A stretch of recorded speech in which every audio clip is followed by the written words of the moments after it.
Now, exactly 3 years ago, at the historic Uhuru Park, retired President Mwai Kibaki led Kenyans in celebrating the birth of the Second Republic. But 3 years down the line, with a new administration, President Uhuru Kenyatta's administration faces a tough challenge of enacting Chapter 11 of the Constitution on devolved government.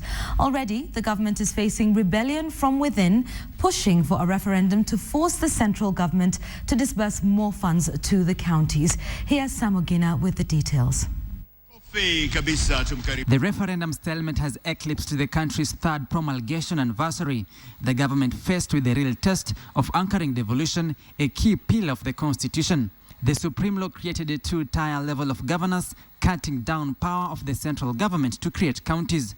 But effecting devolution appears a nightmare for President Uhuru Kenyatta's administration. They have found themselves in the thick of surprise that maybe if the constitution is implemented exactly as it was intended by the founders and the framers of this constitution, then maybe it may not perhaps serve in their exact interest and wield the power that they supposed or hoped that maybe they would wield.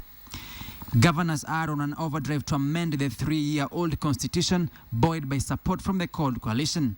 Analysts quip the cracks within government over the referendum crusade is in itself poisoning the implementation drive of the Supreme Law.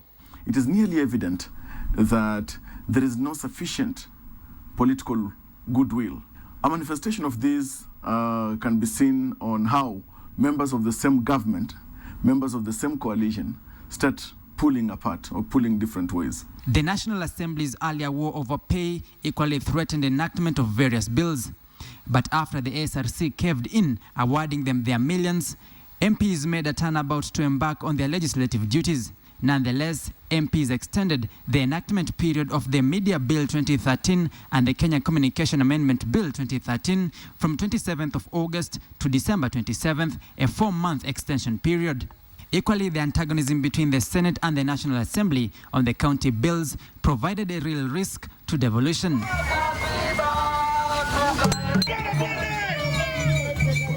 But aside from the political machination, a section of the civil society lobby groups marked the third promulgation anniversary.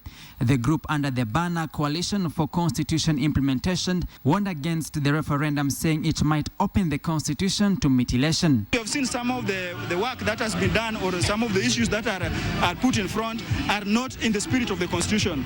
And we are calling upon these institutions to be able to read the constitution and implement it according to what Kenyans wanted. Nonetheless, the group took cognizance of the slow pace of enacting the constitution. Sam Ogina, KTN.